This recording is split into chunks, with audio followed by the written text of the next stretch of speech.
Bonjour à tous. Aujourd'hui, on est le mercredi 6 mai 2026 et notre cher ami, notre frère Scott Ritter est avec nous. Bienvenue à nouveau, Scott. Welcome back, Scott. Seed Morphin. Scott, let's start with what Scott, commençons par ce qui s'est passé ces dernières 48 heures. C'était un peu similaire à ce qu'on avait vu avant le cessez-le-feu. Il y a eu l'opération dans le sud d'Ispahan, puis Donald Trump est intervenu en annonçant soudainement 2 semaines de cessez-le-feu. Ensuite, on a eu l'opération Liberté. Et plus tard, Donald Trump a parlé d'un nouveau cadre publié par Axios, un document que du côté iranien, on a rejeté en disant qu'il n'était pas d'accord avec ce qu'Axios avait publié. Alors, qu'est-ce qui se passe en ce moment? Quelle est ta lecture de la situation? D'un côté, certaines personnes, beaucoup même en Iran, pensent que la guerre approche et se prépare à un conflit majeur. De l'autre, on voit ces discussions, ces tentatives de négociation que Donald Trump met en avant. Toi, comment tu comprends tout ça? Qu'est-ce qu'on va voir selon toi? What's going on? What are we going to see? Eh bien, d'abord, il est simplement prudent de se préparer à la guerre, surtout au moment où les États-Unis renforcent une position qui s'était affaiblie. Je pense que les gens doivent comprendre ça. Il y a une raison pour laquelle nous ne sommes pas en guerre aujourd'hui. Vous la connaissez, cette raison. L'Iran a gagné. Ce sont les États-Unis qui ont été forcés de demander un cessez-le-feu après l'humiliation subie près d'Ispahan, en reconnaissant qu'ils n'avaient plus aucune option. C'était fini. Nous avions tiré toutes nos cartouches. Il ne restait plus rien. Nous étions incapables d'empêcher l'Iran de continuer à lancer des missiles balistiques qui avaient un impact considérable contre les États-Unis et leurs alliés dans la région. Le régime, lui, était plus fort que jamais.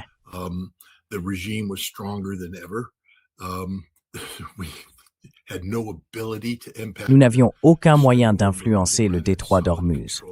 L'Iran en avait le contrôle total et nous avions épuisé notre arsenal. Les armes de frappe à longue portée, les armes à distance, étaient parties. Pour continuer à maintenir une pression militaire crédible sur l'Iran, il a fallu poser nos avions. Et contrairement aux déclarations beaucoup trop optimistes de Pete Hegseth et d'autres, la défense aérienne iranienne n'avait pas été détruite. Elle était bien là, en bon état, et elle a abattu des avions américains, en a endommagé d'autres. Et vous savez, Trump a été obligé de reconnaître la réalité. Maintenant, il le fait à sa manière, comme seul Donald Trump sait le faire, c'est-à-dire en restant irréaliste. Mais c'est pour ça qu'on a vu le cessez-le-feu.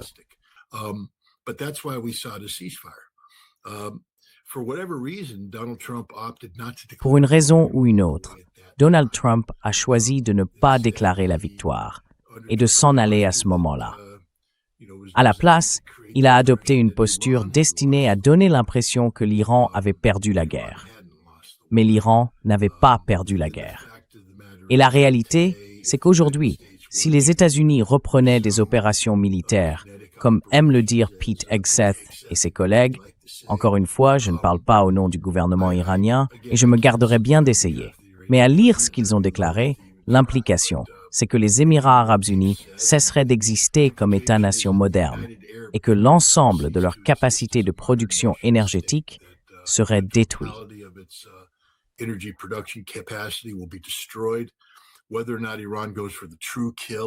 Que l'Iran décide ou non d'aller jusqu'au bout, de frapper les usines de dessalement et de provoquer le départ d'Abu Dhabi et de Dubaï, ainsi que du reste des Émirats arabes unis. Ça, personne ne le sait. Moi, c'est ce que je ferais. Mais bon, je suis un va-t-en-guerre assoiffé de sang, donc voilà. Cela dit, si on compare avec les Iraniens, qui ont en réalité fait preuve d'une grande retenue dans l'usage de la force, trop même, vu ce qu'ils ont subi, je pense qu'il faut rappeler à votre public qu'ils ont été victimes d'une trahison, d'une attaque surprise, au moment même où les États-Unis prétendaient chercher une solution diplomatique.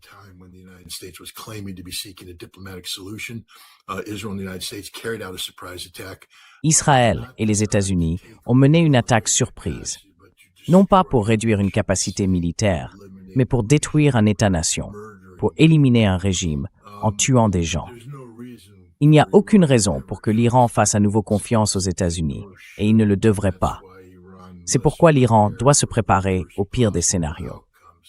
Mais si on regarde les choses avec réalisme, les mêmes conditions qui ont poussé Donald Trump à chercher un cessez-le-feu 39 jours après le début de son opération de changement de régime existent encore aujourd'hui. Les États-Unis ont démontré qu'ils n'ont absolument aucune capacité d'influence sur le détroit d'Ormuz. L'opération Freedom est en réalité une humiliation pour les États-Unis, même si personne ne le dit ouvertement.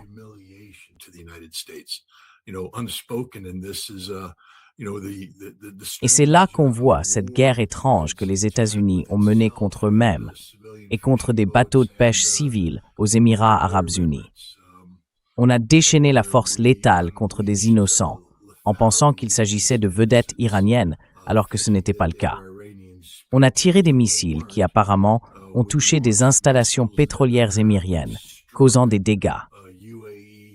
Les Émirats, eux, se sont retrouvés dans une sorte de combat interne contre des fantômes, déclenchant leur système de défense aérienne, tirant dans le vide, pendant que les Iraniens, de leur côté, se demandaient « Mais qu'est-ce qui se passe ?» Et puis, les États-Unis se sont repliés. Donc en somme, on a perdu une bataille qu'on a menée contre nous-mêmes. Je pense que tout le monde devrait bien comprendre ça.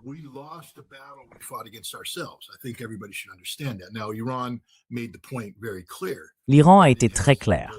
Il a la capacité d'intervenir de manière létale dans le Golfe. Il a frappé plusieurs navires et a bien fait comprendre qu'il continuerait à le faire. Il contrôle totalement le Golfe. Je ne sais pas quelle opération d'escorte imaginaire les États-Unis ont menée, mais j'imagine que c'est aussi fictif que la guerre que nous avons menée contre nous-mêmes.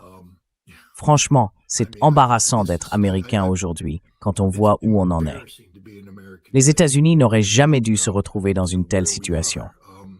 Nous sommes dirigés par de véritables fous. Le président, lui, est littéralement fou. C'est un homme atteint d'un trouble de la personnalité narcissique dans sa forme la plus maligne.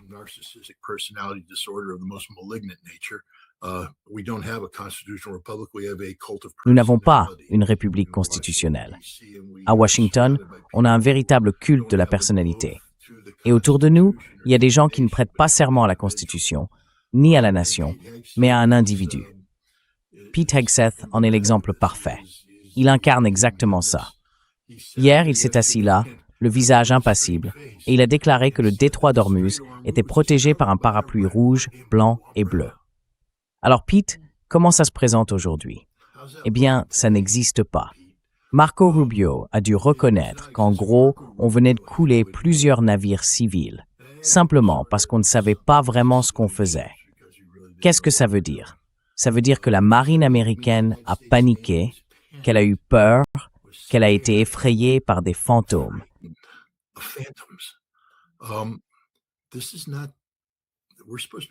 Ce n'est pas normal. On est censé être une superpuissance.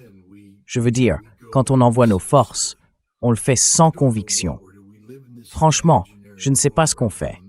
On vit dans un monde imaginaire en ce moment. Et c'est bien ça le problème. Donc non, je ne crois pas qu'on va attaquer l'Iran, parce qu'on ne peut pas. On n'a rien pour les attaquer. Regardez tout le battage qu'il y a autour de ça. On envoie le Dark Eagle, comme si les Iraniens avaient aussitôt perdu tout contrôle, tellement ils auraient peur depuis le début de cette guerre. Et maintenant, les États-Unis annoncent qu'ils vont déployer le Dark Eagle.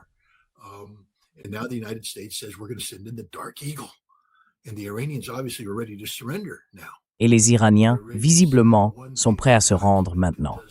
Ils sont prêts à signer un document d'une page qui n'existe pas. Le Dark Eagle, c'est une illusion. Je veux dire, oui, on a bien produit 8 missiles qu'on appelle Dark Eagle. Oui, c'est vrai. Ils coûtent 41 millions de dollars chacun et ils ne fonctionnent pas. On ne sait pas à quel point ils sont létaux. On sait qu'ils peuvent décoller, on sait qu'ils peuvent atterrir, mais on ne sait pas ce qu'ils font une fois qu'ils ont atterri, parce qu'on ne les a jamais vraiment testés sur une cible renforcée. On ne connaît pas la létalité de ces engins. Et pourtant, en les déployant, on envoie un message aux Iraniens. On leur dit qu'on peut atteindre et frapper leur capacité de missiles balistiques. that we can reach out and touch your ballistic missile capability. Well, what does that mean? Well, it means that the Iranians, according to Eh bien, qu'est-ce que ça veut dire? Eh bien, ça veut dire que les Iraniens, selon nous, ont retiré leur capacité de missiles balistiques au-delà de la portée de nos munitions de frappe de précision existantes, celles qu'on a déjà toutes utilisées et qu'on n'a plus du tout. Du coup, on doit faire venir le système Dark Eagle, 8 missiles qui ne fonctionnent pas. Ça résume assez bien la réalité américaine d'aujourd'hui. On a une armée très coûteuse, qui a fière allure sur le papier, mais qui ne fonctionne pas. Les Iraniens, eux, ont une armée qui, elle, fonctionne. Et ils ont clairement fait savoir que si on les frappe, ils riposteront de manière décisive.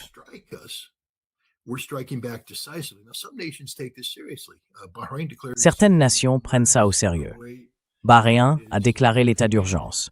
Le Koweït est en panique parce qu'ils savent que si l'Iran décide d'appuyer sur le bouton « off », c'est fini pour eux. C'est terminé. Les Qataris, eux, se disent « on essaye d'être amis avec l'Iran. S'il vous plaît, ne nous frappez pas. » Mais bon, vous avez laissé cette base américaine s'installer et on ne sait toujours pas clairement quelle est votre position vis-à-vis des États-Unis. Et en plus, vous signez des absurdités au Conseil de sécurité. Il est temps que les États arabes du Golfe reconnaissent qu'il y a des gentils et des méchants dans ce conflit et qu'ils se trouvent du côté des méchants. C'est comme ça, tout simplement. Ils ont choisi le camp d'Israël. Oui, ils ont choisi Israël.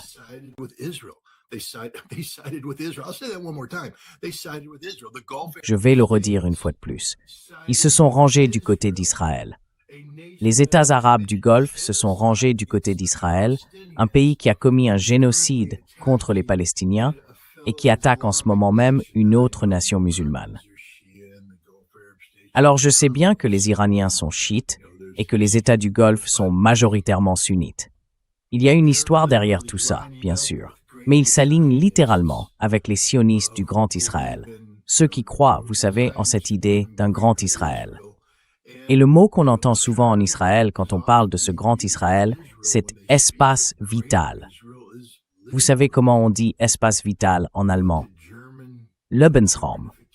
Et vous savez pourquoi c'est important?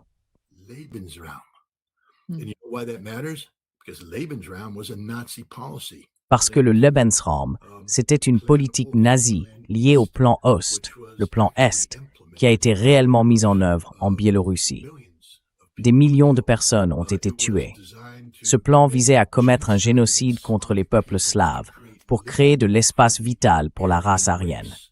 Heureusement, la guerre s'est terminée, les nazis ont perdu, mais des millions de slaves ont perdu la vie. D'ailleurs, plus que le nombre de juifs tués par les nazis. Vous savez, on ne parle pas beaucoup de l'Holocauste des Slaves qui a eu lieu. C'est pour ça que le jour de la victoire donne lieu à un grand défilé, probablement autour du 8 mai.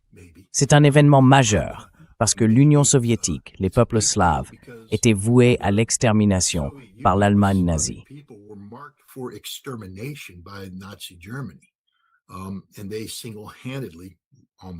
Et ils ont, à eux seuls, presque entièrement vaincu ce fléau, parce qu'ils n'avaient pas d'autre choix. Mais c'est ça, Israël. Et le monde islamique ne comprend pas qu'il n'a pas d'autre choix que d'éradiquer Israël. Israël est un fléau pour l'humanité. C'est la nation la plus malfaisante qui existe aujourd'hui. En deuxième position, tout près, viennent les États-Unis. Et pourtant, les États arabes du Golfe se rangent du côté d'Israël, du côté des États-Unis, alors que nous avons mené une guerre d'agression sans aucune légitimité. Et nous avons perdu. Voilà la conclusion. Nous avons perdu, et nous ne pouvons pas gagner. Donald Trump peut bien dire ce qu'il veut, qu'on va reprendre avec encore plus de puissance meurtrière. Avec quoi, Donnie? Avec quoi?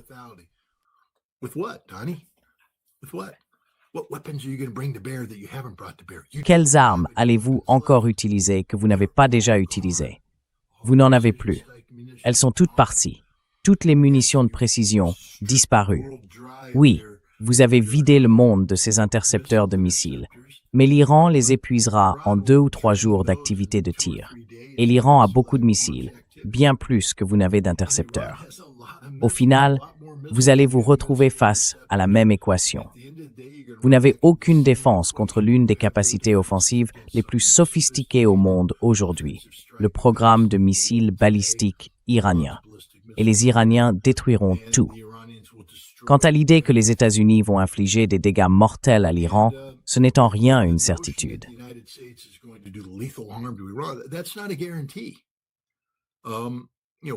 Vous savez, on ne connaît pas les détails précis, mais d'après ce que je vois venant d'Iran, on a fait exploser tout un tas de bâtiments vides. Et les Iraniens sont en train de reconstruire ces bâtiments vides. C'est ce qu'ils font. Mais ce qu'il y avait dans ces bâtiments n'était plus là au moment où ils ont été détruits. Et tout ça existe toujours. L'idée qu'on ait infligé des dégâts mortels à l'Iran est complètement absurde. Vous savez, la capacité de production de missiles balistiques. D'ailleurs, je pense qu'elle a énormément augmenté pendant cette période, par rapport à ce qu'elle était avant, parce que l'Iran a pris tout ce qu'il avait à l'extérieur et l'a mis sous terre. C'est un peu comme ce qu'on a fait avec les Allemands quand on a essayé de détruire leur capacité à produire des chasseurs Messerschmitt en bombardant les usines de roulement à billes et d'autres sites.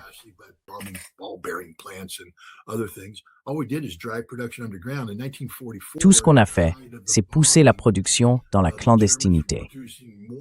En 1944, au plus fort des bombardements, les Allemands produisaient plus de chasseurs Messerschmitt que jamais. Aujourd'hui, l'Iran fabrique plus de missiles que jamais. On n'a rien intercepté, on n'a rien arrêté.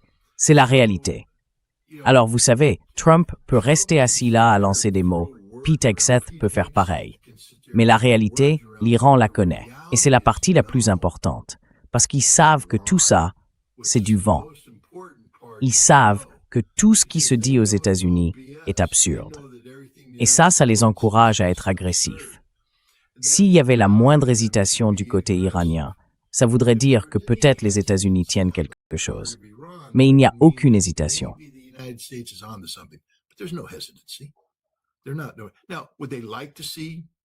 Alors, est-ce qu'ils aimeraient voir, vous savez, la pression que subit l'Iran ne vient pas des États-Unis, elle vient de la Russie et surtout de la Chine. La Chine paie un prix économique énorme, mais la Chine comprend aussi qu'il est absolument nécessaire de ne pas céder à la pression américaine. Donc les Chinois et les Russes cherchent des compromis qui ne fragilisent pas l'Iran. Je pense que le grand compromis russe, celui qui ferait partie d'un plan, ce serait de retirer de l'Iran l'uranium enrichi à 60%. Je sais que beaucoup d'Iraniens disent que ça n'arrivera jamais. Moi, je dis que ça arrivera, parce que ça doit arriver. C'est la solution logique. Ça empêche que cet uranium tombe entre les mains des Américains, ce qui serait une défaite, puisque les États-Unis disent qu'ils l'auront. Eh bien non, ils ne l'auront pas. Et je pense qu'ils parlent, vous savez, de geler l'enrichissement pendant un certain temps.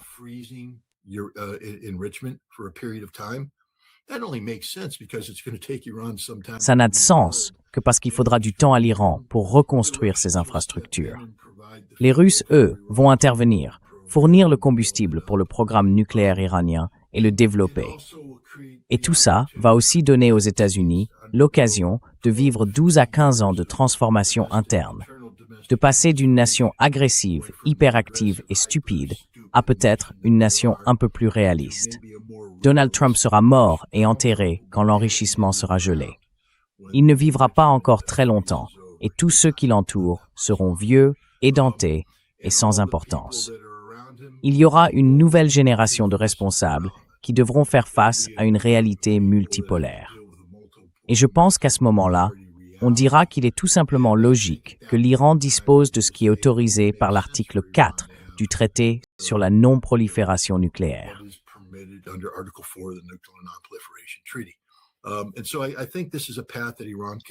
Je pense donc que c'est une voie que l'Iran peut accepter. Enfin, je ne parle pas au nom des Iraniens, mais à mon avis, c'est la solution. Le détroit d'Ormuz, je crois qu'il y a une solution possible entre l'Iran et Oman. On continue à l'appeler une voie maritime internationale, mais en réalité, si on regarde le droit international de façon stricte, ce n'en est pas une. C'est une voie d'eau contrôlée par l'Iran et par Oman. Maintenant, Savoir si l'Iran va faire payer des droits de passage ou non, ça c'est négociable. Mais ce qui ne l'est pas, c'est le contrôle de fait que l'Iran exerce sur le détroit d'Ormuz. Donc il y aura forcément un échange à ce niveau-là.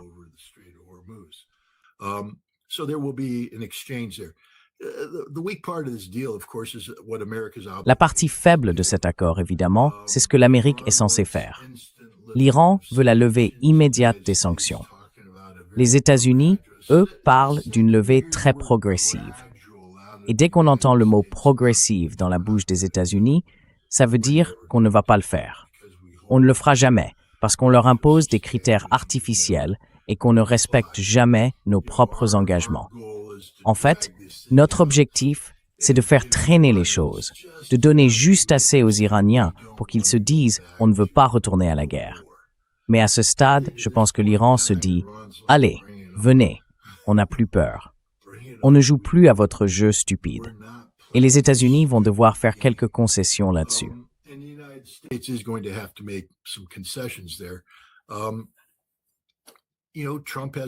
Vous savez, Trump pourrait bientôt avoir une rencontre avec Xi Jinping.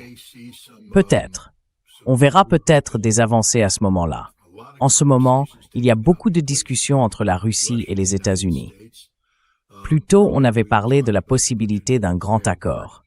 Et ce qu'on voit aujourd'hui, c'est justement les États-Unis et la Russie qui essaient de conclure une sorte de grand accord qui mettrait un terme au conflit en Ukraine et en Iran. On pourra reparler de l'Ukraine plus tard, si vous voulez. Moi, je pense que l'Ukraine est sur le point de connaître une mort très violente, une mort violente bien méritée. Et je prie pour que l'Iran, enfin que l'Ukraine, lance des drones contre la Russie le 9 mai.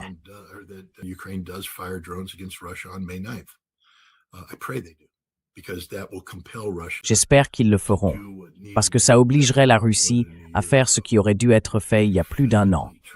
Éliminer physiquement le régime de Zelensky et tout ce qui l'entoure. Détruire l'Ukraine en tant qu'État-nation moderne. Qu'ils aillent au diable, ce pays. Ils ont eu des occasions de faire la paix. Et je pense aussi qu'en même temps, il faut frapper l'Europe. Je crois que l'Europe va être touchée par les forces russes. Et je pense que l'Europe mérite d'être touchée. Quand on fournit un couloir, ce n'est plus discutable. L'un de ces drones ukrainiens a frappé un immeuble en Lettonie ou en Estonie, a fait un trou dedans, a tiré. Et tout le monde est censé ne pas en parler. Pourquoi?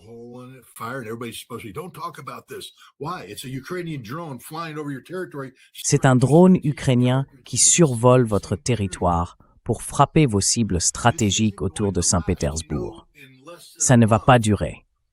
Vous savez, dans moins d'1 mois, le Forum économique international de Saint-Pétersbourg va se tenir, le plus grand forum de ce genre au monde. Et vous pensez que la Russie va rester là, à dire oui, on invite le monde entier à venir pendant que l'Ukraine nous attaque avec des drones? Non, ça n'arrivera pas. On arrive à un point de rupture. Tout arrive à un point de rupture. Et vous savez, ça va être violent. Mais l'Europe n'a rien. L'Europe, c'est comme les États-Unis. Que des paroles, pas de substance. Ou comme on dit au Texas, tout le chapeau, pas de bétail.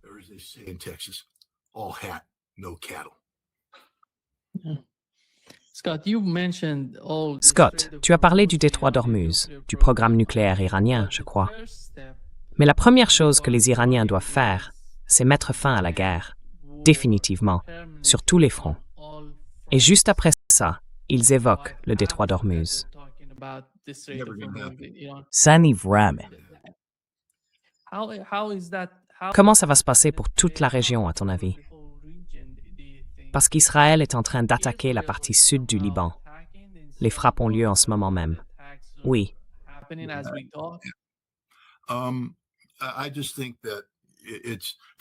Je pense simplement que c'est de l'illusion, de la pensée magique, de croire que les États-Unis vont parvenir à un contrôle total du programme nucléaire iranien. C'est aussi de l'illusion, pour l'Iran, de penser qu'un plan de paix va impliquer toute la région. Ce n'est pas le cas. Le problème entre Israël et le Hezbollah est un problème spécifique à Israël et au Hezbollah, qui exige qu'Israël se retire physiquement du Liban. Ça veut dire que le Hezbollah va devoir continuer à leur mettre la pression, à les battre. Vous savez, les gens oublient que le Hezbollah a déjà vaincu les Israéliens une fois, directement, les forçant à quitter le Liban. Et ensuite, ils les ont tenus en échec en 2006, je crois. Et aujourd'hui, ils sont en train de battre Israël. Le Hezbollah était censé être vaincu, ne plus exister, disparaître. Mais les troupes israéliennes, seules sur le terrain, se font massacrer chaque jour. The Israeli troops on the ground are getting slaughtered every day. They can't advance anymore. Ils ne peuvent plus avancer, et il n'y a pas de solution à ça. Donc vous savez, même s'il existe une sorte de quasi-cessez-le-feu, je pense que si les Iraniens insistent pour régler le conflit entre Israël et le Hezbollah, c'est voué à l'échec. C'est comme si les États-Unis demandaient à l'Iran d'abandonner tout son programme nucléaire. Ça n'a pas de sens. Il faudrait détruire physiquement Israël pour que ça arrive. Et je ne sais pas si l'Iran est prêt à aller jusque-là maintenant. Les Iraniens sont des stratèges. Ils l'ont prouvé. Ils ont fait preuve d'une grande clairvoyance en ne cherchant pas à se doter de l'arme nucléaire. Je veux juste rappeler à tous ceux qui disent « Voilà la preuve qu'il faut que l'Iran ait la bombe ». Non, pas du tout. C'est exactement le contraire. L'Iran, sans armes nucléaires, a vaincu deux puissances dotées de l'arme nucléaire, les États-Unis et Israël.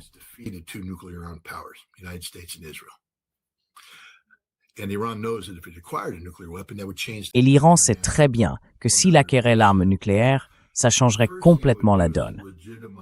La première conséquence, ce serait de donner raison à tout ce qui a été dit sur l'Iran. Et à partir de là, il perdrait tout le soutien politique qu'il a réussi à gagner. Parce qu'aujourd'hui, l'Iran est perçu comme la victime.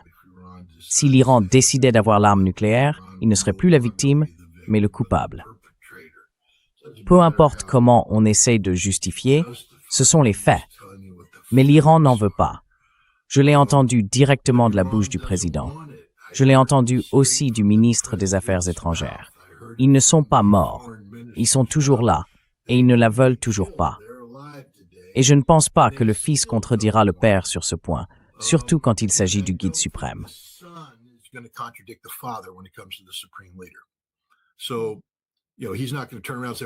Tu sais, il ne va pas se retourner et dire « Bon, tout à coup, le génie religieux de mon père, les deux fatwas qu'il a émises, non, c'est n'importe quoi, on va se doter de l'arme nucléaire. » Il ne fera pas ça. Donc, l'Iran ne veut pas d'armes nucléaires.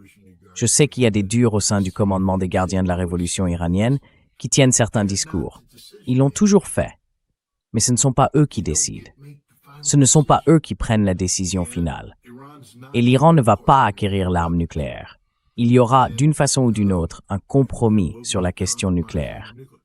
C'est ça le génie de l'Iran. Il pense sur le long terme. Et en ce moment, je pense qu'avec la situation, l'Iran doit être prêt à riposter fermement, parce que la dissuasion, ça ne fonctionne que si les gens croient que vous êtes vraiment prêt à agir.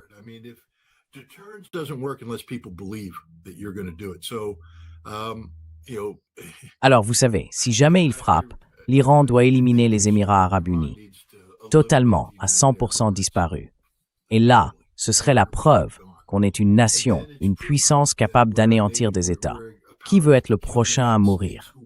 C'est ça, la dissuasion en soi. S'en prendre aux Émirats arabes unis, c'est plutôt bien choisi, parce qu'ils sont une extension d'Israël. On sait maintenant que des troupes israéliennes ont combattu sur le sol des Émirats. Les Israéliens ont apporté le dôme de fer là-bas, avec des soldats sur place. Pourquoi le monde musulman ne s'indigne-t-il pas de ça? C'est ce que je ne comprends pas. Où est l'Arabie saoudite? Où est le Qatar? Où est le Koweït? Où est Bahreïn?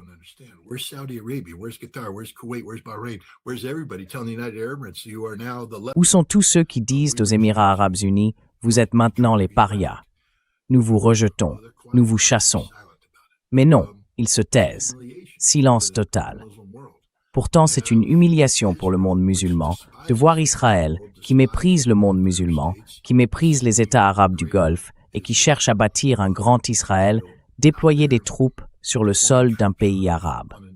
C'est choquant. Mais je pense que les Iraniens sont capables de comprendre que la solution pour l'avenir, et c'est là que les Chinois, et dans une moindre mesure les Russes, entrent en jeu, c'est l'économie. La libération économique de l'Iran sera la victoire. la victoire ultime.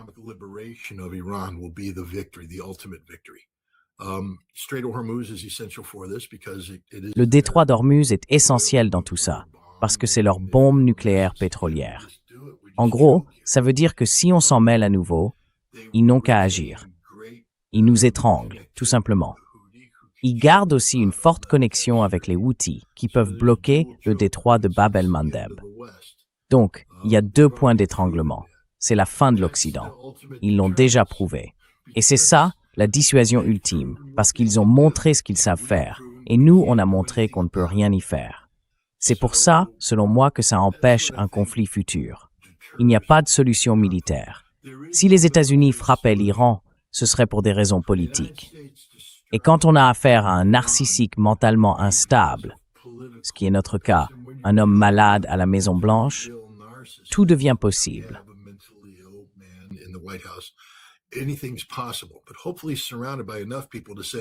Mais j'espère qu'il est entouré de suffisamment de gens pour lui dire qu'on ne peut pas gagner cette guerre et que les conséquences seraient désastreuses pour nos alliés dans la région du Golfe et qu'elles provoqueraient aussi une dépression mondiale, surtout pour nous aux États-Unis. Et là, il faut qu'il réfléchisse à son héritage politique, à ce que sera son avenir. Parce qu'en réalité, il ne risque pas seulement d'être destitué, il pourrait aussi être condamné. Et là, c'est la fin pour sa famille. J'espère vraiment que des gens le lui disent et que le cerveau adulte de cet homme devenu fou réalise qu'il a son avenir juste devant les yeux. Il doit se retirer de cette guerre. Et l'Iran, sans renoncer à ses principes fondamentaux, doit lui permettre de s'en retirer. Je pense que c'est le message que la Russie envoie et que la Chine envoie aussi.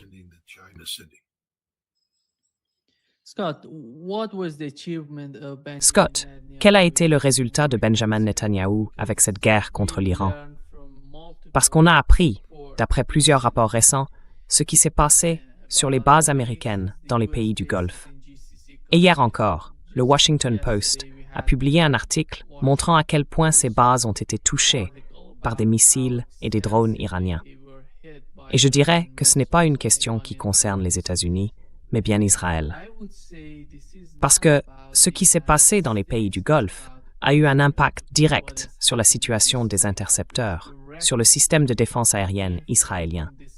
Alors, dans quel état se trouve Israël aujourd'hui? Comment va-t-il? Parce que selon moi, c'est là le véritable résultat de la politique de Benjamin Netanyahou et de son gouvernement, eux qui voulaient cette guerre depuis si longtemps. Quel en a été le bilan pour Israël?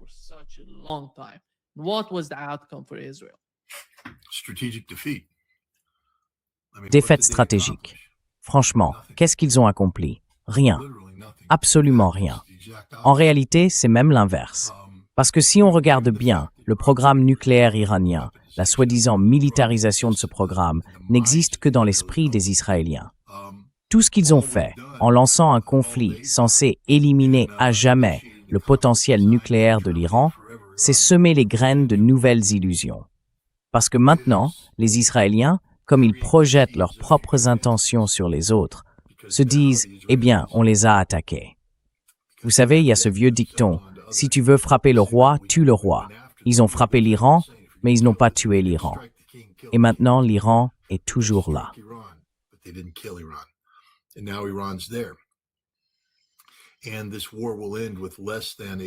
Et cette guerre va se terminer sans l'éradication totale du programme nucléaire iranien. Ce qui veut dire, dans l'esprit fantasmé des Israéliens, que l'Iran garde non seulement la capacité de produire une arme nucléaire, mais qu'il a maintenant la motivation, la justification à cause de ce qu'Israël a fait. Et ça va rendre des gens comme Netanyahou complètement fous. Ça va aussi créer une situation politiquement intenable, parce qu'il va être exposé. Vous savez, c'était son dernier coup. C'est pour ça que les Israéliens s'accrochent encore, parce qu'au final, il n'a battu personne. Tout a commencé le 7 octobre. Ils n'ont toujours pas mené d'enquête complète là-dessus. Et quand ce sera fait, la carrière politique de Benjamin Netanyahou sera terminée, parce qu'il deviendra évident que ses échecs en tant que dirigeant ont contribué à rendre possible ce qui s'est passé le 7 octobre. As he fought the Hamas, Alors, pendant qu'il combattait le Hamas et que le Hamas le tenait en échec, il a dû, disons, élargir la guerre pour justifier son maintien au pouvoir. Du coup, il est entré en guerre contre l'Hezbollah. Et là, il a tué Hassan Nasrallah, il a fait exploser les téléavertisseurs, et il pensait qu'il allait gagner sur ce front-là. Ensuite, il a étendu le conflit à la Syrie. Mais ça n'a pas suffi, parce que quoi qu'il fasse, il ne réglait aucun de ses problèmes. Il avait toujours les mêmes difficultés politiques internes. Il restait totalement impopulaire auprès du peuple israélien. Rappelez-vous, c'est un homme qui, même avant le 7 octobre, faisait déjà face à des centaines de milliers d'Israéliens dans les rues, réclamant sa démission parce qu'il cherchait à modifier la loi fondamentale du pays pour se placer au-dessus des lois.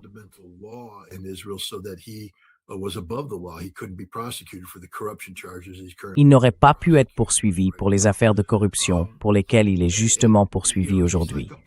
C'est comme un système de Ponzi. Pour rester au pouvoir, il devait sans cesse s'étendre. Mais tout ça, c'était un mensonge, parce qu'il n'allait jamais remporter la moindre victoire. Le point de rupture, évidemment, ça a été l'Iran. Et pour que l'Iran soit possible, il fallait que les États-Unis en fassent partie. Israël n'aurait jamais attaqué l'Iran à une telle échelle sans l'implication américaine. Et il se trouve qu'il avait à Washington un pigeon complètement fou qui a écouté ces absurdités et qui a accepté tout ça. Mais ça a échoué. Netanyahou n'a plus aucune issue.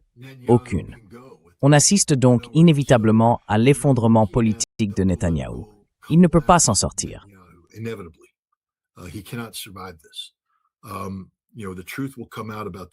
Vous savez, la vérité finira par sortir sur les dégâts qui ont été causés. Mais ne faites pas comme si vous viviez dans un monde où l'Iran aurait détruit toute l'infrastructure militaire américaine dans les États arabes du Golfe sans infliger le moindre dommage à Israël. Les mêmes armes qui ont frappé les bases américaines ont aussi touché les Israéliens, et Israël le cache. Mais les dégâts subis par Israël sont importants. L'armée israélienne le sait. Maintenant, elle est piégée dans une guerre sans fin au Liban. Le Hezbollah, qu'il pensait avoir vaincu, ne l'est pas, et Gaza pourrait de nouveau exploser. La Syrie, elle, est hors de contrôle. Et maintenant, ce que Netanyahou a fait, c'est créer une nouvelle menace iranienne sous la forme de la Turquie, en disant, eh bien, il faut encore étendre tout ça.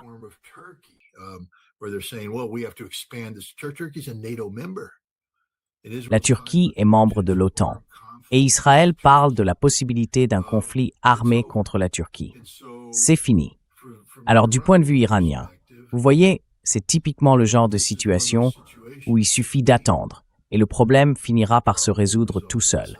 Israël est sur la voie rapide vers l'insolvabilité nationale. Leur économie est en ruine. C'est pour ça qu'ils avaient besoin des accords d'Abraham. Et leur principal partenaire dans ces accords, les Émirats arabes unis, est en train de faire faillite en ce moment même. Des actes de désespoir.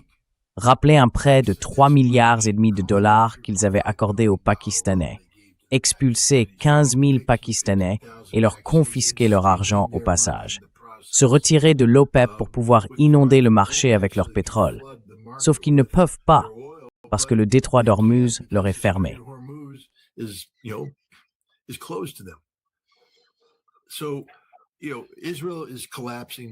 Tu sais, Israël est en train de s'effondrer. Tout le projet du Grand Israël s'effondre.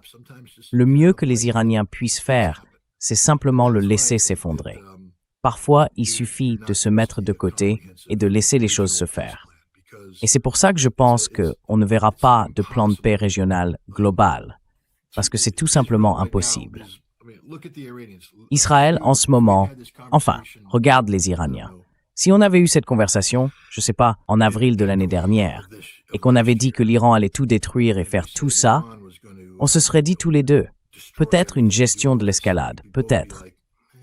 Mais non, le gouvernement iranien ne fait pas des choses décisives comme ça. Eh bien, ils l'ont fait. Pourquoi? Parce que c'est une bataille d'une ampleur existentielle. Ils n'ont pas le choix. On ne leur a laissé aucune option. Trust me, had they been given options, I believe they would have taken Croyez-moi, s'ils avaient eu des options, je pense qu'ils les auraient saisies. L'histoire le montre bien. Mais ils n'en avaient pas. Alors ils ont frappé. Et Israël est dans une situation similaire aujourd'hui. Israël fait face à une lutte d'une ampleur existentielle. Et la dernière chose à faire, c'est de pousser un pays confronté à une telle lutte dans un coin, au point qu'il n'ait plus aucune option. Très bien. Laissez Israël mourir. Laissez-les mourir, parce que c'est ce qui se passe. Ils sont en train de mourir. Laissez-les mourir. Ce serait mon conseil, mais je ne vois pas, si l'Iran force la main sur cette question, je ne vois pas Israël céder. Parce qu'on parle encore une fois d'un autre narcissique, Benjamin Netanyahou, qui pense à son héritage politique et à la perspective de finir sa vie en prison.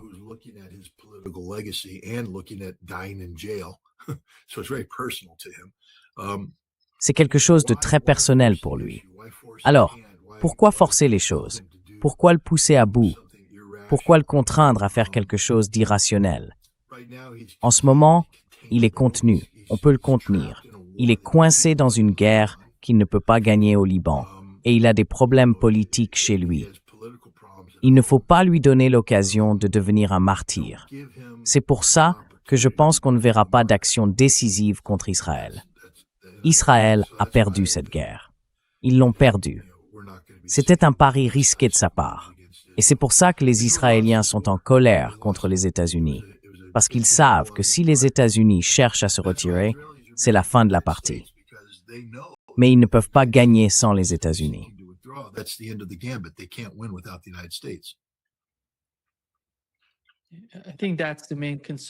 Je pense que c'est la principale inquiétude en ce moment, parce qu'un responsable ou une source israélienne a déclaré à CNN que les États-Unis envisagent sérieusement de lever les sanctions contre l'Iran, et Israël s'en préoccupe.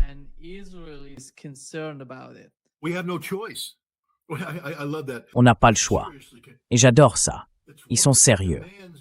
C'est l'une des conditions que l'Iran a posées pour mettre fin au conflit. L'Iran ne partira pas tant que les sanctions resteront en place. Ça n'arrivera pas. Et souvenez-vous, ce n'est pas comme si, vous voyez, Scott Ritter était assis à son petit bureau en disant « sanctionnez-les, sans qu'il y ait de conséquences pour l'Amérique ». L'Iran tient littéralement le monde à la gorge. Il l'étouffe. Donc les États-Unis ne peuvent pas juste rester là, à dire « bon, on va attendre un peu ». Il faut prendre une décision. Et il faut la prendre vite. C'est pour ça que je pense que l'Iran... Vous savez, j'adore ce mème qu'ils ont publié. Donald Trump, l'Amérique qui croit avoir toutes les cartes en main. Et les Iraniens ont montré à Trump une poignée de cartes. Mais c'était des cartes Uno, où avoir toutes les cartes, c'est justement une mauvaise chose.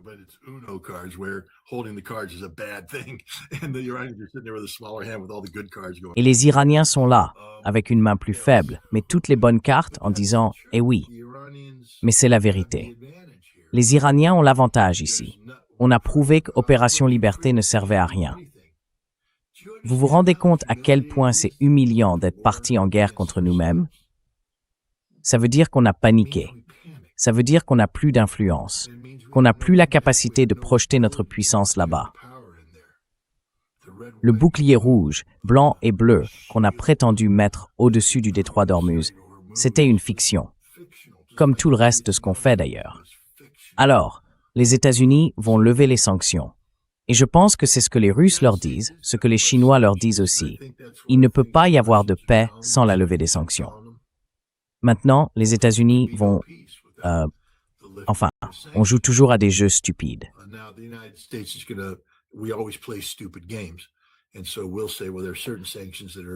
Alors, on dira qu'il y a certaines sanctions en vigueur qui sont liées au terrorisme. Et si l'Iran continue de soutenir le Hezbollah et les Houthis, alors il soutient des organisations terroristes. Ces sanctions restent en place. C'est une déclaration audacieuse à faire quand on est déjà étranglé. On verra combien de temps ça tiendra. J'ai le sentiment que les Russes et les Chinois disent non, il faut que ce soit global. Que toutes les lois, ça va être difficile pour les États-Unis, mais au minimum, toutes les sanctions internationales, celles des Nations Unies, doivent être levées. Et les États-Unis doivent lever les sanctions liées au programme nucléaire, aux missiles balistiques. pour la partie liée au terrorisme, là, il faut l'accord du Congrès. Terrorism aspect of it, you need congressional consent. And so here we have an issue right now. Et donc, on a un vrai problème en ce moment, parce que beaucoup de républicains ne sont pas vraiment enclins à soutenir, vous savez, la levée totale des sanctions. Et même s'ils l'étaient, les démocrates pourraient faire traîner tout ça jusqu'en novembre. Et à ce moment-là, la situation serait différente. C'est pour ça que, selon moi, l'Iran risque d'être frustré, parce qu'il y a des réalités politiques qui ne permettent pas une levée complète des sanctions, même si, en théorie, ce serait justifié. Il faut rester lucide. Mais le plus important, c'est la levée des sanctions internationales. La Chine a déjà montré que les sanctions secondaires américaines ne font plus peur à personne.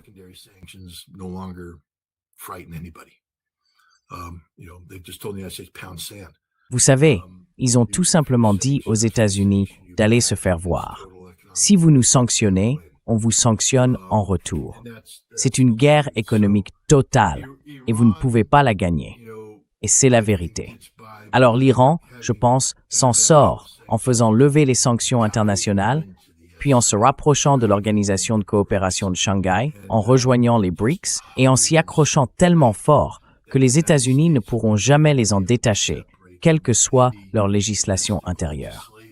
Et les Russes comme les Chinois ne permettront plus jamais au Conseil de sécurité des Nations Unies d'imposer des sanctions obligatoires.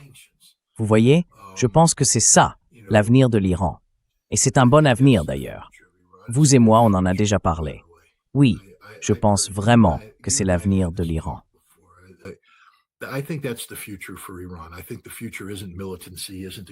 Je pense que l'avenir, ce n'est pas la militance, ce n'est pas l'agressivité. L'avenir, c'est un virage décisif vers l'Est. Maintenant, votre président va devoir arrêter d'être amoureux de l'Occident, votre ministre des Affaires étrangères aussi, et beaucoup d'Iraniens vont devoir cesser d'être fascinés par l'Occident. Je ne dis pas qu'il faut nous détester, mais il faut comprendre que nous ne sommes pas la solution. Nous sommes le problème. Surtout, tant que l'Europe reste ce qu'elle est et que les États-Unis restent ce qu'ils sont. C'est une illusion de croire qu'à court terme, les États-Unis accepteraient de commercer avec l'Iran sur une base équitable. Vous ne pouvez pas nous faire confiance. Nous sommes des menteurs. You can't trust us. We're liars. We lie about everything. We can't be trusted. On ment sur tout. Et l'Europe, c'est pareil. Ce sont des menteurs dysfonctionnels. Les seuls qui ont été francs et honnêtes avec les Iraniens au fil du temps, surtout récemment, ce sont les Russes et les Chinois. Et franchement, je reste sans voix de voir qu'il existe encore en Iran un courant qui pense autrement. Je le comprends, parce qu'il y a une importante diaspora iranienne ici, en Occident, avec beaucoup de liens dans les deux sens. Mais à un moment donné, il faut bien que même la diaspora iranienne reconnaisse que si on aime vraiment l'Iran, la solution ne viendra pas d'une imposition venue de l'Ouest. La vraie solution, c'est que l'Iran se tourne vers l'avenir économique mondial qui se joue en Asie.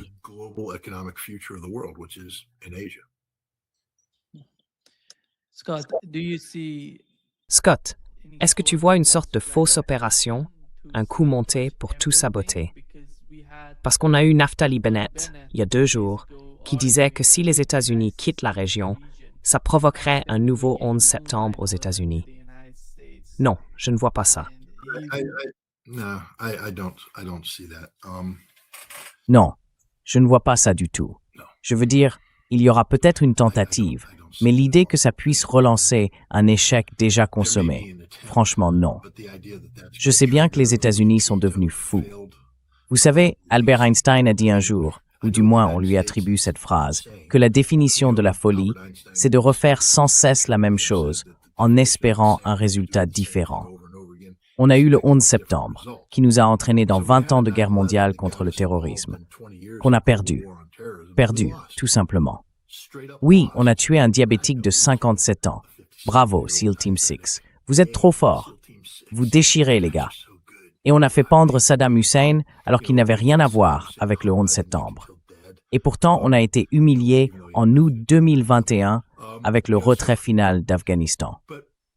Alors, l'idée qu'on ait maintenant perdu une guerre contre l'Iran, et qu'on va se faire aspirer de nouveau là-dedans à cause d'une attaque sous faux drapeau. Non, je n'y crois pas. Je ne vois personne tomber dans ce piège. I don't see it. I don't see anybody falling for that.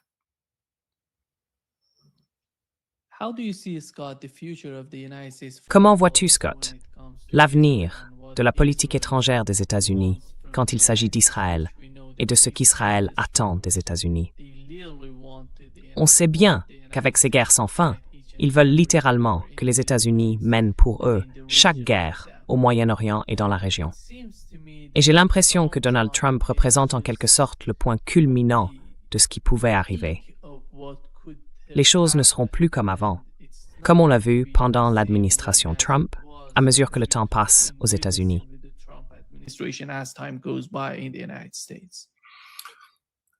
Donald Trump's a political animal, and the game is survival. Donald Trump, c'est un animal politique et son jeu, c'est la survie. Et vous savez, il avait besoin de Miriam Adelson pour être élu. Alors il a accepté son pot de vin de 200 millions de dollars et il a rempli son équipe avec tous les gens que Miriam Adelson appréciait, surtout Marco Rubio, qu'elle voulait voir secrétaire d'État. Elle voulait même qu'il soit vice-président. Et cette équipe, cette espèce d'équipe dorée de sionistes, a humilié Donald Trump, vraiment humilié. Et c'est un homme aussi vindicatif qu'on peut l'être. Si son héritage politique est en jeu, et que la menace qui peut le détruire vient justement de cette entreprise très sioniste qu'il a lui-même renforcée avec l'argent de Miriam Adelson, il la laissera tomber en un instant.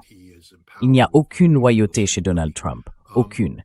Il n'a aucune obligation envers qui que ce soit. Tout tourne autour du pouvoir.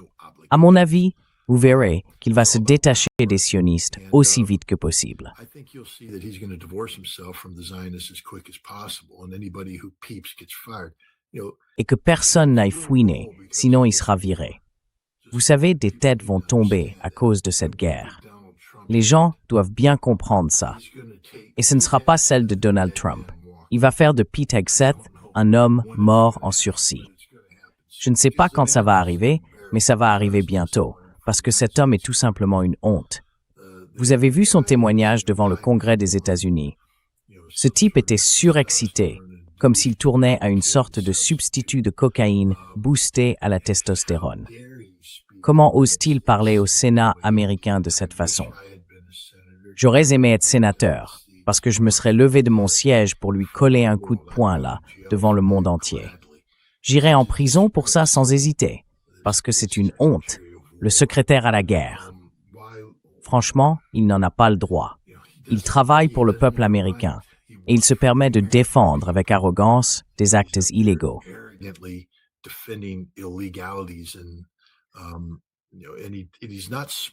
Et vous savez, il n'est pas intelligent. Pas du tout. Donc sa tête va tomber. Je pense que Donald Trump va s'en débarrasser aussi vite que possible. Ce sera l'échec de Pete Hegseth. Marco Rubio, c'est un cas plus compliqué. Vous voyez, il cumule les fonctions de conseiller à la sécurité nationale et de secrétaire d'État. Il serait peut-être temps de retirer Rubio de son poste de conseiller à la sécurité nationale, de nommer quelqu'un d'autre et de le laisser uniquement secrétaire d'État. Parce que selon moi, ce double rôle a aussi contribué à nous entraîner dans cette guerre. Et puis Scott Bessent, encore une fois, c'est un homme qui a provoqué une véritable catastrophe économique. Il a aussi isolé les États-Unis vis-à-vis de la Chine. On verra bien si Trump finit par avoir cette rencontre avec Xi Jinping.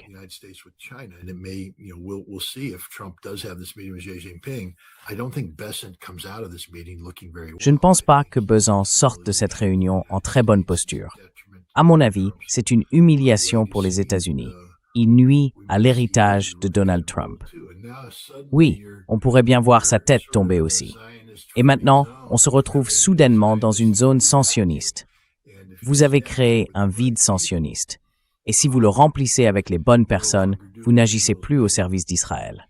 Et je pense que c'est la direction qu'on prend.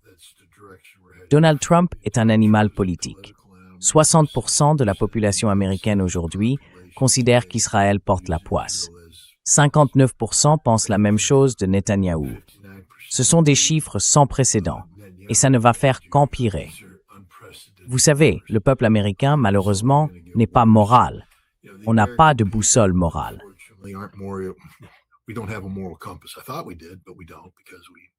Je pensais que oui, mais non.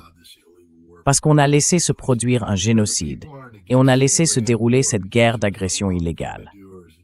Vous savez, les gens ne sont pas contre la guerre en Iran parce que c'était mal ou parce que c'était illégal. Ils sont contre parce qu'on a perdu et qu'ils le sentent quand ils font le plein. Bill Clinton, lui, il le savait. C'est pour ça que dans sa salle de campagne en 1992, il y avait ce slogan « C'est l'économie idiot ». Ou c'était 91. Non, 92, je crois. Faut se rappeler quelle année c'était pour l'élection. Mais c'est ça qui réveille l'Amérique. On n'a pas de boussole morale. On comprend juste quand ça nous fait mal au portefeuille.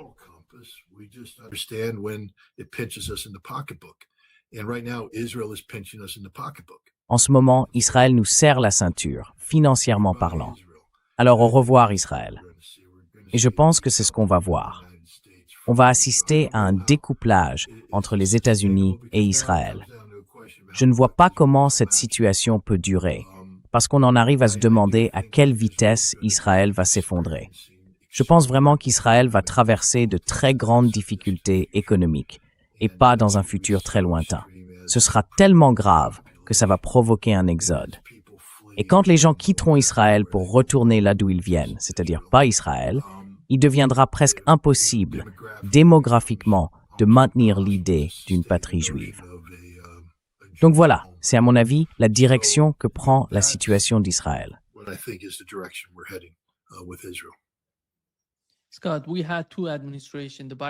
Scott, on a eu deux administrations. Celle de Biden, qui a poussé la Russie à réagir d'une manière ou d'une autre, a déclenché une nouvelle guerre dans le cas de l'Ukraine, et encore avant, celle de Trump, qui a fait la même chose avec l'Iran. Parce qu'on sait d'ailleurs que ces deux pays ont vraiment essayé.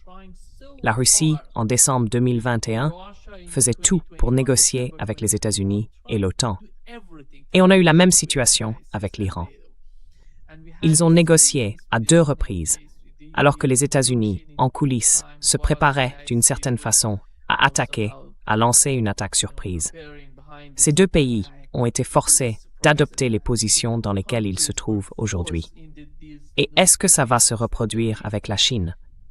Parce qu'on a déjà eu une sorte de guerre commerciale avec des droits de douane. Mais sur le plan militaire, est-ce que ça va recommencer?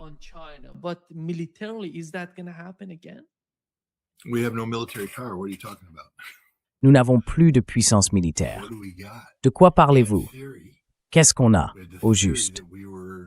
On avait une théorie, celle selon laquelle nous étions la marine hauturière la plus puissante du monde.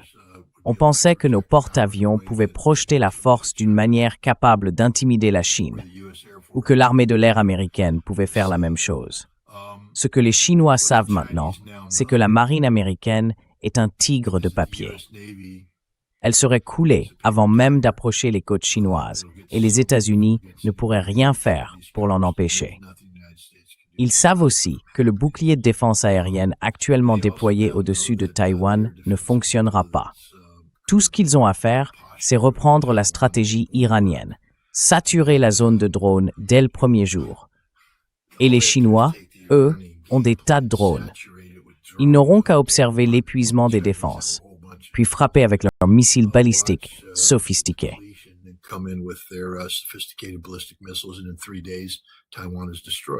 Et en 3 jours, Taïwan est détruite. C'est la réalité aujourd'hui. Donc les États-Unis ne vont pas intimider militairement la Chine.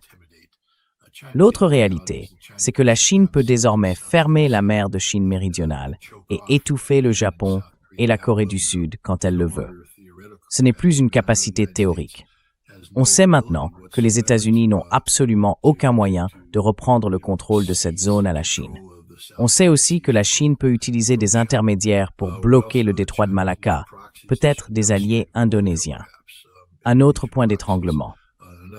Vous savez, on assiste littéralement à la fin d'un empire, l'Empire américain. L'Empire américain reposait sur le contrôle des mers. Notre marine hauturière, on contrôlait tout, on était partout. Aujourd'hui, on ne contrôle plus rien, et on vient juste de le prouver.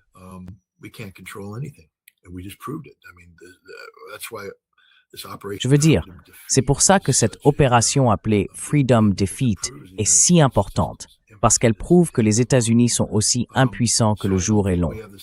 Donc non, je ne pense pas qu'on soit dans la même situation. Et maintenant, revenons à la Russie.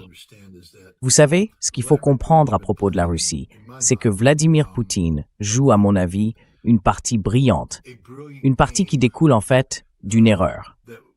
Son erreur, ce n'était pas d'être entré en Ukraine. L'opération militaire spéciale, il n'avait pas le choix. On ne lui en a pas laissé. L'erreur, c'était de croire que l'Ukraine était capable de respecter un accord.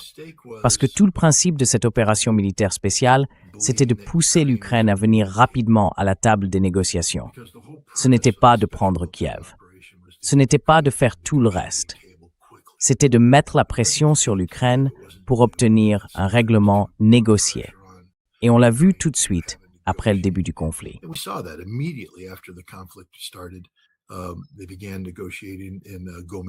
Ils ont commencé à négocier à Gomel, en Biélorussie. Après 3 ou 4 séries de discussions là-bas, ils sont partis en Turquie. Et en un mois environ, ils avaient trouvé un accord. Ça aurait pu être la fin. Ça aurait été une grande victoire pour la Russie, obtenir l'accord qu'elle voulait. Mais l'OTAN, les États-Unis et l'Ukraine se sont révélés incapables de conclure un accord. Alors la guerre s'est intensifiée et la Russie a dû gérer cette escalade. Les gens oublient qu'au moment où ils ont lancé l'opération militaire spéciale, les Russes ne s'attendaient pas à un conflit de longue durée. Donc, quand on parle d'un plan économique pour faire face aux sanctions, oui, ils en avaient un. Mais Poutine n'était pas sûr que ce plan fonctionnerait. Je veux dire, beaucoup se demandaient pourquoi il n'a pas mobilisé plus tôt. Eh bien, franchement, je n'en sais rien. Peut-être parce qu'il ne savait pas si son économie allait traverser non seulement une récession, mais peut-être même une dépression à cause des sanctions.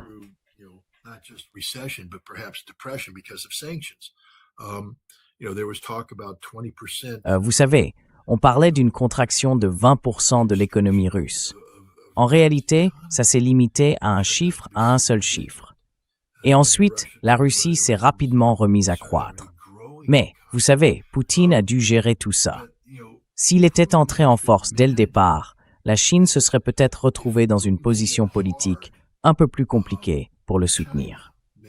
Poutine a donc dû jouer une partie fondée sur l'idée que ce n'était pas une guerre, mais une opération militaire spéciale, justifiée par la légitimité prévue à l'article 51 de la Charte des Nations Unies, au titre de la défense collective, de manière préventive.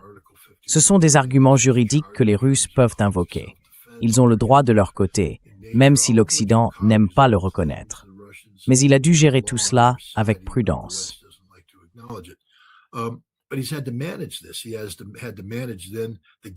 Il a donc dû gérer un tournant majeur, le moment où les États-Unis et l'Europe de l'Ouest, au lieu de reconnaître que la Russie avait vaincu les Ukrainiens et de pousser vers une issue par un traité de paix, ont fait exactement l'inverse. Ils ont redoublé d'efforts, relancé un programme de type pré-bail et commencé à injecter des dizaines, puis des centaines de milliards de dollars d'aide militaire. Et la Russie s'est retrouvée engagée dans un conflit par procuration contre l'Occident collectif. Alors, comment gérer une situation pareille? La première chose que la Russie a dû faire, c'est de sécuriser sa base stratégique. Vous savez, il y a toujours des gens pour dire « la Russie aurait dû faire ci, faire ça ou autre chose ». Franchement, je n'en sais rien.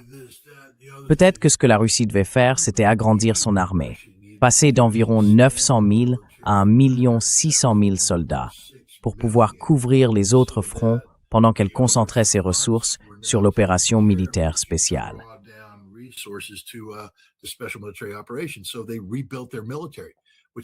Alors, ils ont reconstruit leur armée, ce qui veut dire qu'ils ont dû relancer leur industrie de défense. Ils ne se préparent pas seulement à la guerre, tu vois. Ils sont en train d'équiper des centaines de milliers de soldats, de créer de nouvelles formations militaires. Et ils l'ont fait. C'est passé inaperçu en Occident, mais ils l'ont bel et bien fait. Et maintenant, ils vont encore plus loin. Je crois qu'ils visent environ 2 200 000 hommes, peut-être plus. Pourquoi? Parce que si tu veux affronter l'Occident, il faut en avoir les moyens. Ils ne veulent pas combattre l'Occident. Ils ont tout fait pour éviter ça. Mais je pense qu'ils se préparent à le faire. Et c'est là l'erreur fatale. Parce qu'à mesure que la Russie s'est renforcée, l'Europe, elle, s'est affaiblie.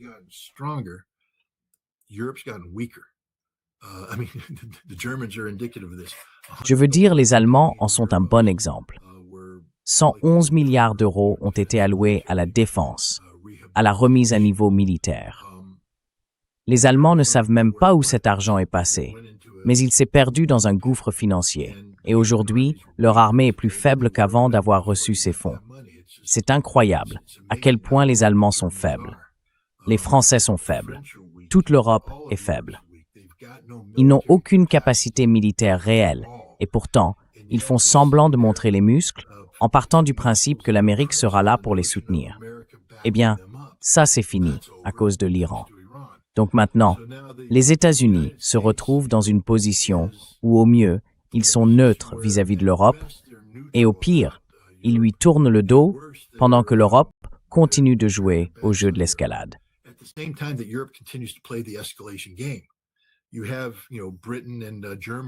La Grande-Bretagne et l'Allemagne construisent des drones pour le compte de l'Ukraine et les livrent aux Ukrainiens pour qu'ils puissent frapper des cibles au cœur du territoire russe. Aujourd'hui, la Pologne et les pays baltes ouvrent un corridor à travers leur territoire pour permettre à ces drones d'atteindre Saint-Pétersbourg. On voit la même chose se produire avec des drones qui transitent par le Kazakhstan pour pénétrer en profondeur dans la zone stratégique russe. Et ces frappes commencent à avoir un effet. Elles touchent le secteur énergétique russe, et pas seulement de manière symbolique. On parle d'un impact stratégique sur l'énergie en Russie. C'est une situation intenable. La Russie va donc être contrainte d'agir. Et quand elle le fera, ce sera une action décisive. Ce ne sera pas, disons, une réponse graduée qui laisserait à l'Europe la possibilité d'égaler l'escalade par une autre escalade.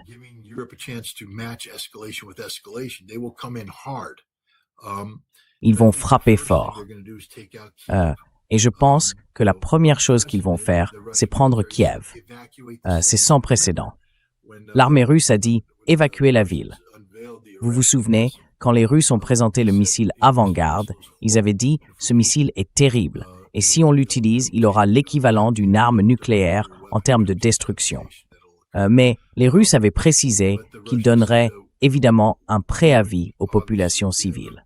Et ils ne l'ont jamais fait, parce qu'ils ne l'ont jamais utilisé. Le ministère de la Défense est intervenu. Ils n'ont pas dit « vous devriez y réfléchir ». Ils ont dit « évacuer ».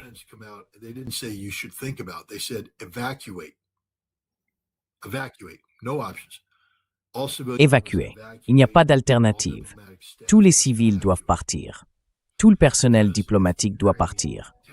Parce que si les Ukrainiens nous attaquent, on va frapper Kiev avec des missiles balistiques. Je pense qu'on va découvrir que la Russie a d'autres missiles que les Iskander, et ce sera absolument dévastateur pour l'Ukraine. Mais c'est ce qu'il faut faire. Sur le champ de bataille, vous savez, les Ukrainiens, les gens ne réfléchissent pas à la façon dont tout ça se passe. Mais les Ukrainiens, bien sûr, concentrent maintenant presque entièrement leur mobilisation sur la création d'unités de drones. Ils veulent faire venir des femmes pour ces unités de drones et tout ce qui va avec. D'où viennent leurs drones? Ces drones à vue à la première personne.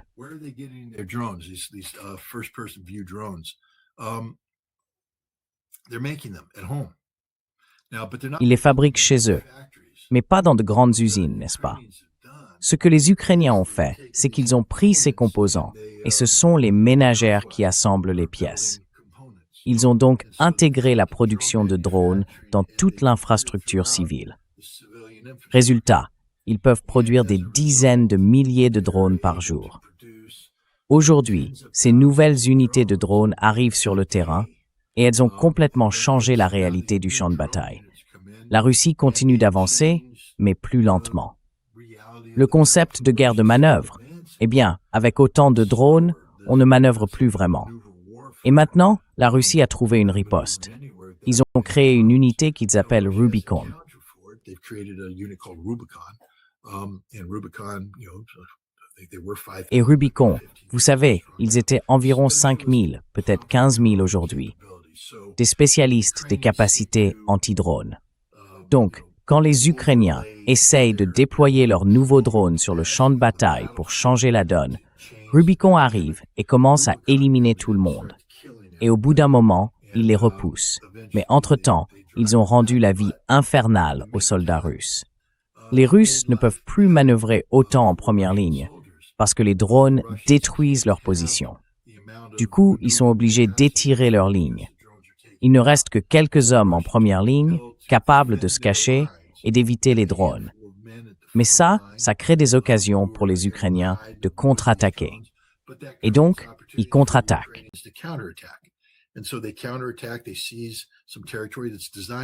Ils s'emparent d'un territoire qui en réalité est fait pour être pris. Les Russes ont prévu ça dès le départ. Ensuite, ils font venir Rubicon et leurs propres forces de manœuvre, repoussent les Ukrainiens et tuent beaucoup de monde. Mais ça a créé une dynamique différente. En Occident, certains disent « Ah, les Ukrainiens ont réussi à bloquer les Russes ». Non, ce n'est pas vrai, parce qu'ils perdent des hommes à un rythme intenable. Mais bon, voilà où on en est. Les Russes comprennent maintenant, encore une fois, que l'une des choses que Vladimir Poutine a toujours essayé d'éviter, c'est les pertes humaines. Mais je pense que les Russes vont admettre que dès l'instant où on décapite la direction ukrainienne, il faut aller jusqu'au bout et frapper fort sur le champ de bataille.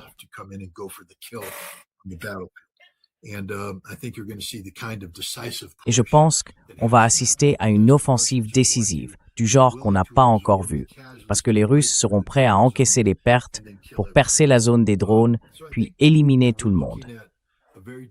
Donc à mon avis, on se dirige vers un été très décisif, l'été 2026, et les États-Unis vont laisser faire, parce qu'ils tiennent Zelensky pour responsable de l'impasse actuelle. Les États-Unis sont aussi amers vis-à-vis de l'Europe, de la façon dont elle a soutenu la guerre et empêché la paix d'avancer.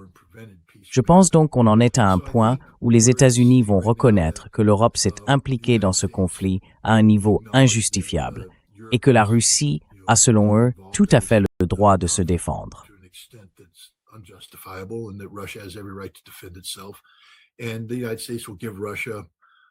Et les États-Unis vont offrir à la Russie une fenêtre d'opportunité pour infliger un maximum de dégâts et l'amener pleinement dans ce conflit.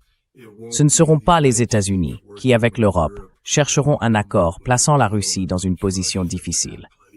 Ce sera la défaite stratégique de l'Europe et de l'Ukraine, pendant que les États-Unis resteront en retrait en disant « Vous l'avez bien cherché ».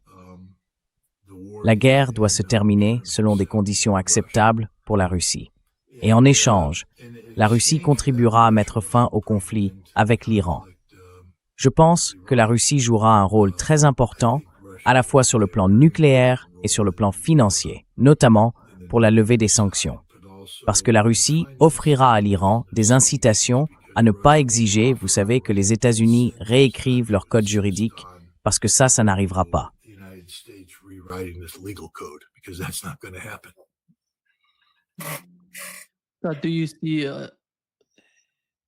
À la fin de la guerre en Ukraine, selon vous, est-ce que les Ukrainiens vont garder Odessa ou est-ce qu'ils vont la perdre?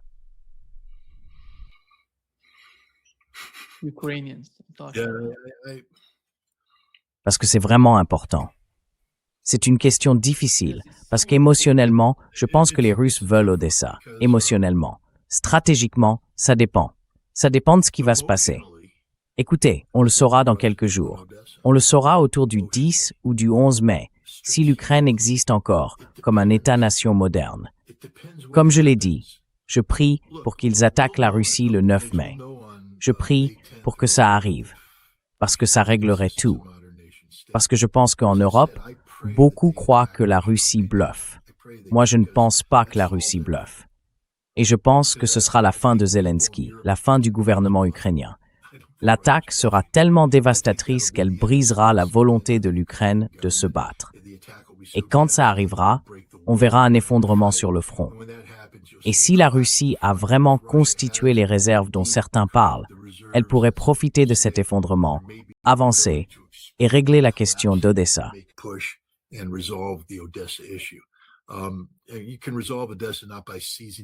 On peut régler la question d'Odessa, non pas en prenant la ville, mais en l'encerclant, en la coupant du reste.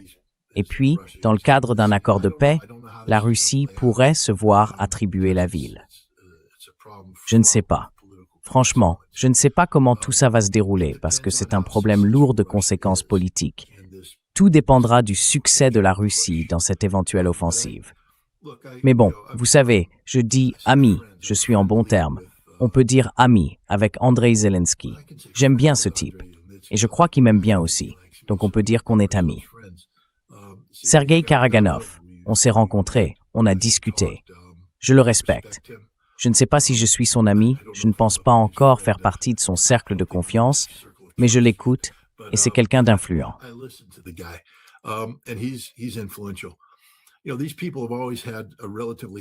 Vous savez, ces gens ont toujours eu une position assez dure. Mais cette fermeté a toujours été tempérée par la réalité politique. Je pense cependant qu'on reconnaît de plus en plus que cette réalité politique a changé. On ne peut plus parler des relations entre la Russie et l'Europe en se basant sur des données vieilles de 2 ans. Et c'est ce que tout le monde faisait, moi y compris. Je parlais des relations entre la Russie, l'Europe et l'OTAN en prenant 2022 comme référence. Mais la situation stratégique a évolué. Les dégâts causés à l'économie russe par les frappes de drones ukrainiens à longue portée ont, d'une certaine manière, libéré le Pentagone. Parce que, encore une fois, beaucoup de décisions ne sont pas prises faute d'alternatives, du moins en théorie.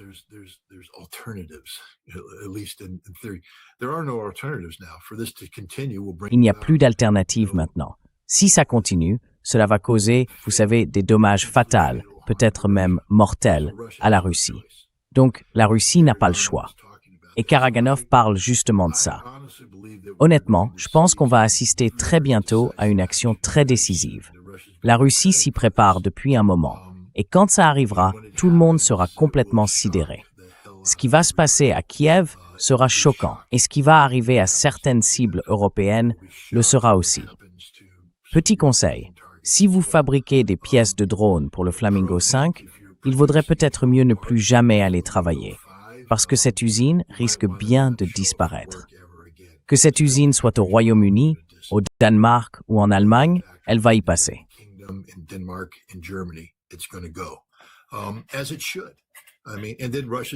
Comme il se doit. Et ensuite, la Russie va défier l'Europe de réagir. Et la Russie, croyez-moi, si elle prend cette décision, elle est prête à passer à l'étape suivante. L'Europe, elle, ne l'est pas. Je ne pense pas que l'Europe soit prête à se suicider sur le plan nucléaire. Mais quand on confronte la Russie à des crises d'une ampleur existentielle, la Russie réagit en conséquence. Et c'est là toute la stupidité de ce que font les Ukrainiens, avec leurs alliés britanniques et allemands.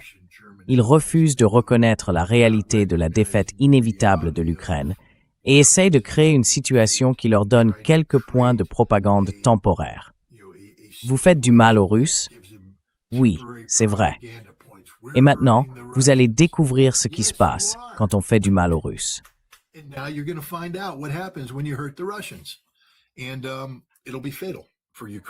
Et ce sera fatal pour l'Ukraine. Ça ne me rend pas malheureux. Je suis désolé pour le peuple ukrainien. Mais bon, ça fait plus de 4 ans qu'on est dans une guerre où, franchement, vous êtes dirigé par les nervis nazis ukrainiens de Bandera et vous ne faites rien. Vous regardez vos hommes se faire embarquer et vous ne réagissez pas. Vous n'avez pas le courage de vous lever et de reprendre les choses en main. Vous avez perdu le droit d'exister comme un État-nation moderne. Alors, la Russie mettra fin à l'Ukraine. Moi, je crois sincèrement que c'est ce qui va se passer. Ce sera la guerre que la Russie aurait dû mener dès le départ. Peut-être que je suis un peu trop sensible à ce sujet, mais tout le monde me dit, Scott, tu avais dit que la guerre serait finie en 1 semaine.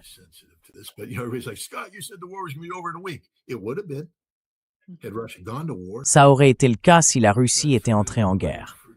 C'est ça que tout le monde oublie. La Russie n'est pas entrée en guerre. Moi, je pensais qu'elle allait le faire. Vous pensiez qu'elle allait le faire, vous aussi? Je crois que la plupart des gens le pensaient. Quand ils ont traversé, on s'est dit, ça fait beaucoup de chars, la Russie part en guerre. Mais non, c'était une opération militaire spéciale. Et ça nous a déconcertés, parce qu'on n'avait jamais entendu ce terme avant. J'étudie l'art militaire russe depuis toujours, et je ne savais pas ce qu'était une opération militaire spéciale. Je l'ai découvert. Et là, on comprend le génie de ce que les Russes essayent de faire, en cherchant à aller à la table des négociations, et on se rend compte que ça marchait.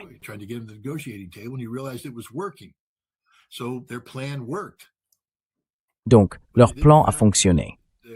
Ce qu'ils n'avaient pas pris en compte, c'est que l'Occident est incapable de tenir un accord, et que l'Occident cherchait la disparition définitive de la Russie. Vous vous souvenez, Lloyd Austin disait « Nous voulons détruire la Russie ». Biden disait « Tuer Poutine ». Et il a fallu du temps à la Russie. Enfin, ces déclarations datent de l'été 2022. Il lui a fallu 4 ans pour comprendre que ces menaces étaient réelles. Et c'est bien ça, l'objectif ultime de l'Europe, éliminer la Russie. Alors maintenant que vous avez dit à la Russie que vous vouliez la tuer, ne soyez pas surpris si la Russie vous frappe la première. Et je pense que c'est exactement la direction qu'on prend.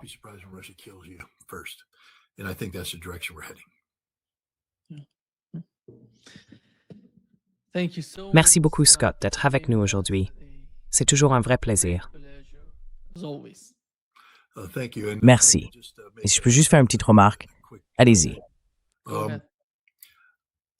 As I said, a lot of analysis that's going on today about Russia is founded in data that's more than Fondé sur des données vieilles de plus de 2 ans. En 2023 et 2024, j'ai fait plusieurs voyages très sérieux en Russie, où j'ai visité 16 villes. Je ne me suis pas contenté d'aller à Moscou et à Saint-Pétersbourg. Je suis allé partout, y compris dans les zones de l'opération militaire spéciale.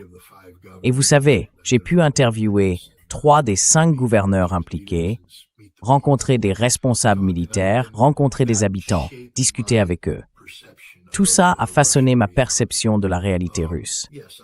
Oui, j'y suis retourné 4 fois depuis, mais ces voyages se sont limités à Moscou et à Saint-Pétersbourg.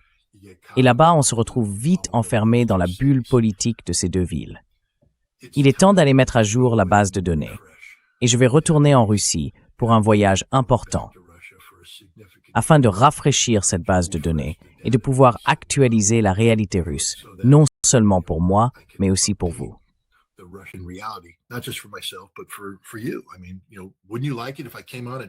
Je veux dire, imaginez que je vous dise que je lance une base de données 2024, mais qu'en fait, je passe à une base de données 2026.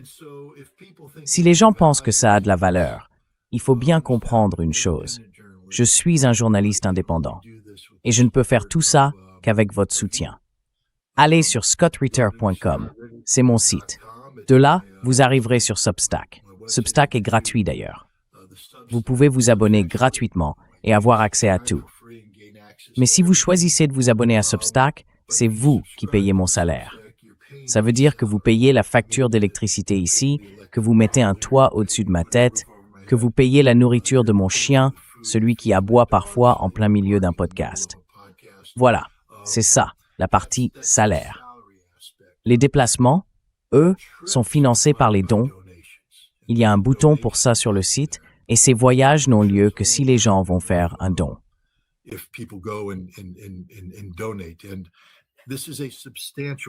Et c'est un voyage important. Je paie tout.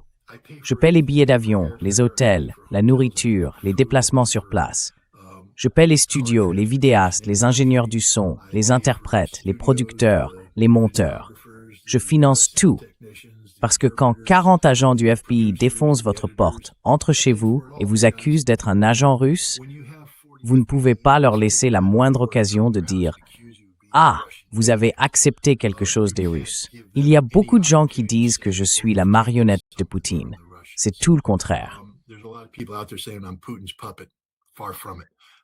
totally self-financed or totally financed. entièrement autofinancé ou entièrement financé par les dons que les gens apportent.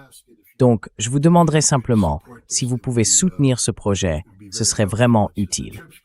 Le voyage aura bien lieu, mais il sera d'autant plus riche que je pourrai en faire davantage. Et quand je dis faire, rappelez-vous, si je veux interviewer certaines personnes importantes, j'ai besoin d'un studio, parce que je n'utilise pas ceux des autres.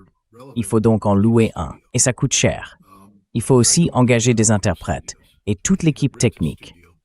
J'ai plusieurs personnes que je souhaite interviewer, et plusieurs endroits où je veux aller. So I have a number of people I want to interview. I have places I want to go. Some of these places will require security. Certains de ces endroits auront besoin de sécurité. Il faut payer pour ça, parce que si c'est offert, les gens diront « Ah, donc tu reçois quelque chose ». Voilà ce que je demanderai. L'autre chose, c'est que cette guerre avec l'Iran va se terminer, et je vais aller en Iran. Je vous le dis, ça va arriver. Mais encore une fois, je dois faire attention à la manière dont ce voyage sera perçu, à l'idée que je pourrais être vu comme un instrument du gouvernement iranien. Parce qu'une fois sur place, évidemment, on est, d'une certaine façon, à la merci du gouvernement iranien. On ne va que là où ils veulent bien qu'on aille. J'espère qu'ils apprécieront le plan que j'ai proposé et qu'ils me laisseront faire une partie ou la plupart de ce que je veux faire.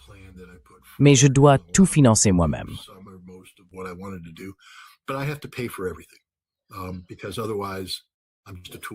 Sinon, je ne serai qu'un instrument du gouvernement iranien et je me retrouverai avec 40 agents du FBI de plus chez moi. Donc vos dons ne financent pas seulement un voyage en Russie, mais ils rendent aussi possible, peut-être, un voyage en Iran dans un avenir proche. Encore une fois, cette guerre doit se terminer. Je ne peux pas y aller tant que mon pays est en guerre. Mais une fois la guerre finie, il sera essentiel de montrer la réalité iranienne. Et comme vous le savez, l'Iran a profondément changé ces derniers mois. Tout ce que vous pensiez savoir sur ce pays, vous ne le savez plus. C'est un nouveau pays, une nouvelle réalité qu'il faut saisir et comprendre.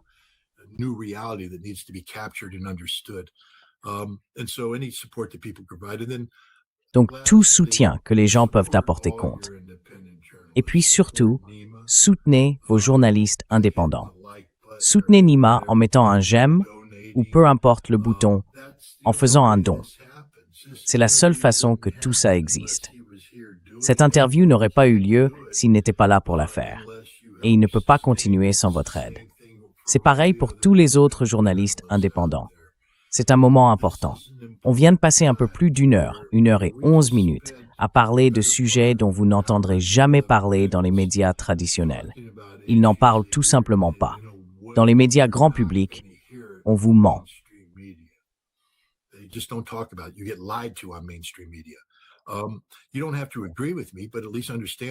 Vous n'êtes pas obligé d'être d'accord avec moi, mais comprenez au moins que la discussion que Nima et moi avons suscite du débat, du dialogue, de la réflexion. On y injecte de nouvelles idées, des concepts à explorer, pour élargir vos horizons, pour ouvrir vos perspectives. Et tout ça, ça ne se fait pas gratuitement. Il n'y a pas de grandes entreprises derrière pour financer tout ça. Le seul soutien, c'est le vôtre, celui du public. Alors je veux aussi en profiter pour vous encourager à soutenir Nima et à soutenir tous les autres acteurs indépendants, parce que plus que jamais, on en a besoin. L'information, c'est le pouvoir. Et si vous êtes prisonnier de l'information fournie par les médias d'entreprise, vous êtes en quelque sorte pris en otage. Je le mentionne simplement parce que beaucoup de gens dans notre public demandent comment ils peuvent vous aider. Voici le site scottritter.com. Vous verrez l'onglet « Donation ». Vous pouvez y aller et faire un don, ou vous abonner à sa page Substack. C'est la façon d'aider Scott Ritter.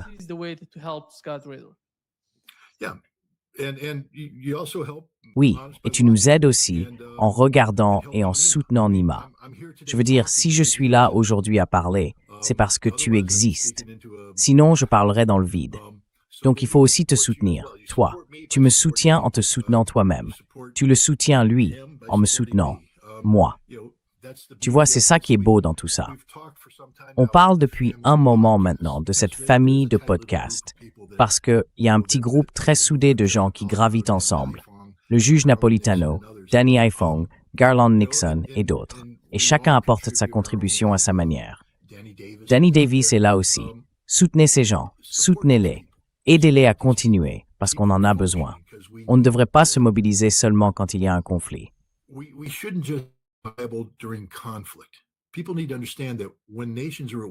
Les gens doivent comprendre que quand des nations entrent en guerre, ça veut dire que tout le monde a échoué.